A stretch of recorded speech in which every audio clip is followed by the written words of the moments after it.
สวัสดีทุกคนคลิปนี้ใส่ก็จะมาแนะนำวิธีการเข้าห้องประชุมแล้วมีรายได้วิธีการเข้าห้องประชุมแล้วได้รับสินค้าฟรีนั่นเองเราต้องมี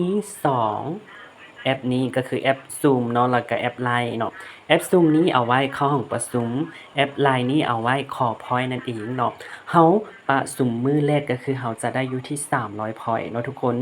ก็คือ300พอยต์น่ะมันจะเท่ากับ300บาทเลยได้เนาะมันก็บ่ได้น้อยๆเนาะ เพียงแต่ว่าเขาเข้าห้องประชุมแล้วได้นะบริษัทเราแจกแท้แจกจริง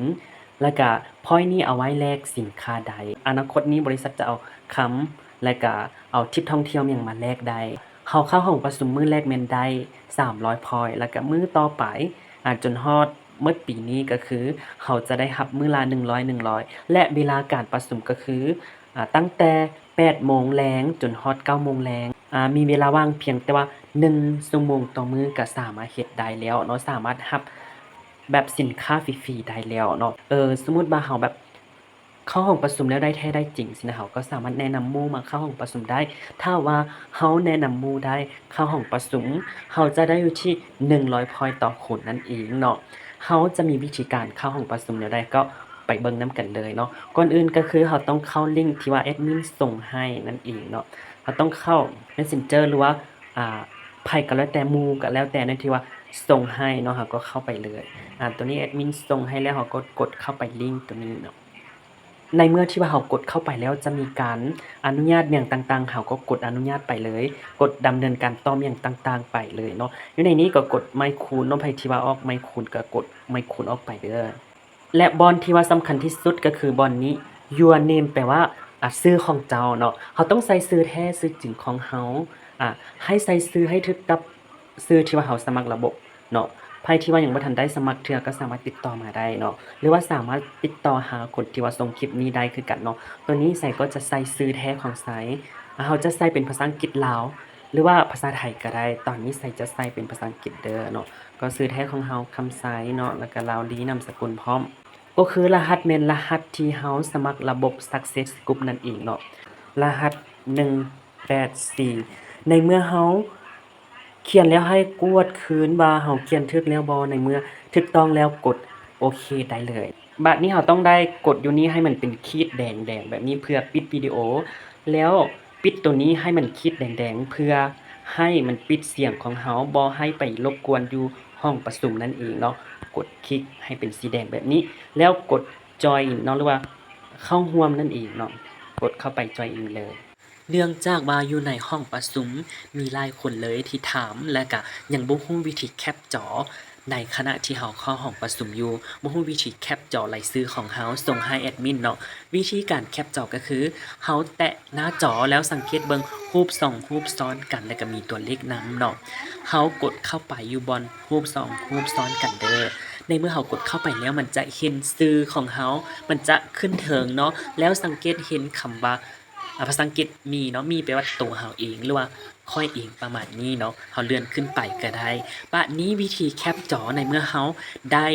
ชื่อที่ว่าของเราแล้วได้รูปแล้วเราก็แคปจอได้เลยวิธีการแคปจอก็คือมันจะอยู่ด้านข้างเนาะเราต้องได้เอา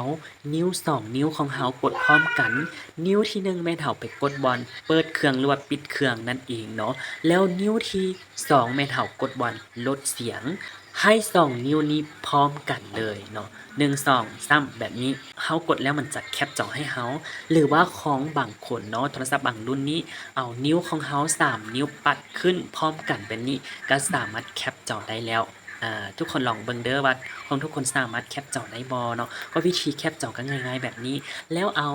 รายชื่อหรือว่าเอารูปที่ว่าเราแคปจอหั้นสามารถส่งให้แอดมินเพื่อขอพอยต์นั่นเองเนาะ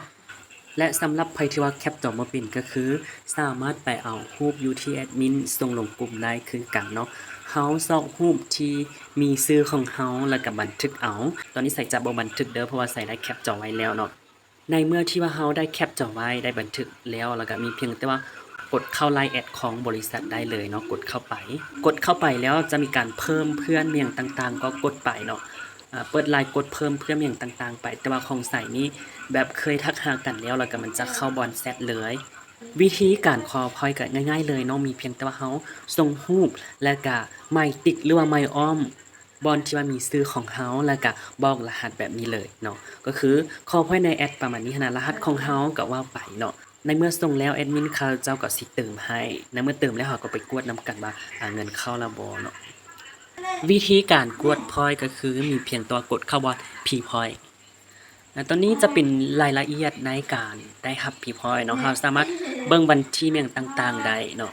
แต่ละมื้อก็ได้เนาะวันที่23 22 21 20เนาะอันนี้ได้มื้อละ100 point 100 point ถ้าว่าเฮาแนะนำหมู่ได้ก็คือจะได้ตามนี้มื้อนี้ใส่แนะนำได้อยู่ที่2คูณ2คนเนาะ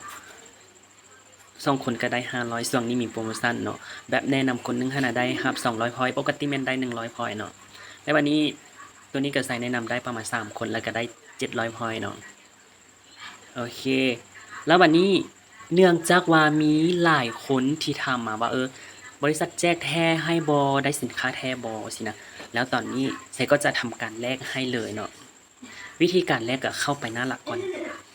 วิธีการแลกก็กดเข้าบอนผีพออยู่บอนลุมนี่เด้อเนาะกดเข้าบอนผีพอย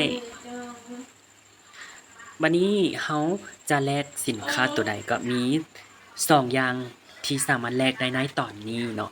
สินค้าตัวที่1ก็คือเสน่ห์เนาะเสน่ห์เป็นสมุนไพรของผู้หญิงตัวนี้จะเป็นสมุนไพรขาวตองผู้หญิงผู้ชายก็กินได้คือกัน ถ้าว่าเฮามีพอยต์อยู่ที่990พอยต์เฮาสามารถแลกได้เลย และถ้าว่าพอยต์ของเฮาฮอด1,590พอยต์มันเท่ากับ1,590บาทนะเฮาสามารถแลกได้เลย แต่ว่าตอนนี้ของใส่ได้อยู่ที่ 3,000 ไปแล้วสามารถแลกได้ทั้งซองเลย แต่ใส่จะขอยกตัวอย่างตัวเสน่ห์เนาะเสน่ห์ซื้อสินค้ากดบนซื้อสินค้าเลย วันนี้ซื้อสินค้าอยู่ในตะกร้าแล้วเขากดเลื่อนลงแบบนี้ แล้วกดเข้าบนกระตาตัวนี้เนาะกระตาสินค้าเนาะแล้วอยู่ในนี้เราต้อง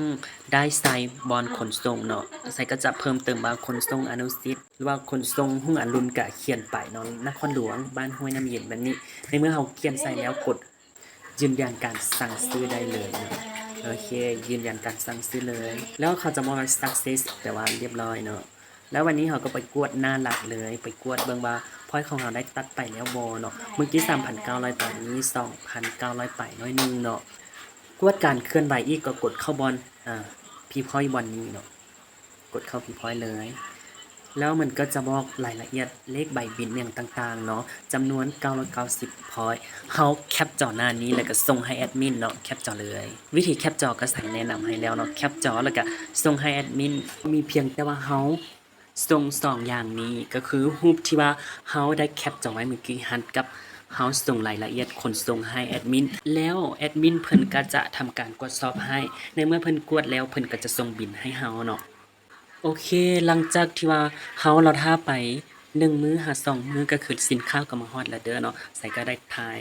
รูปอยู่ที่อนุสิทธิ์เลยถ่ายรูปคู่กับสินค้าเลยแล้วก็ส่งลงกลุ่มส่งอีหยังให้เขาเจ้านะว่าได้รับแท้เด้อประมาณนี้เนาะแล้วก็เขาก็สามารถไปโพสต์ไปอีหยังได้เนาะอันนี้ก็สามารถได้รับแท้รับจริงเลยเนาะสำหรับตังแข่งก็น่าจะประมาณ3 มื้อเนาะแล้วแต่ขนส่งซาหรือไว้แต่อยู่นครหลวงมื้อหนึ่งก็ฮอดแล้วก็ได้รับแล้วเด้อสินค้าจากการเข้าห้องประชุมและสำหรับใครที่ว่าได้รับสินค้าแล้วก็คือส่งคลิปนี้ให้กับหมู่เนาะให้หมู่มาเอาสินค้าฟรีนํกันเด้อเนาะสำหรับคลิปนี้หวังว่าทุกคนจะสามารถเฮ็ดได้ด้วยตนเองสามารถมีสินค้าไปกินไปใช้ฟรีเนาะก็สำหรับคลิปนี้ก็คือขอบใจแล้วพบกันในคลิปหน้าเด้อขอบใจหลายๆ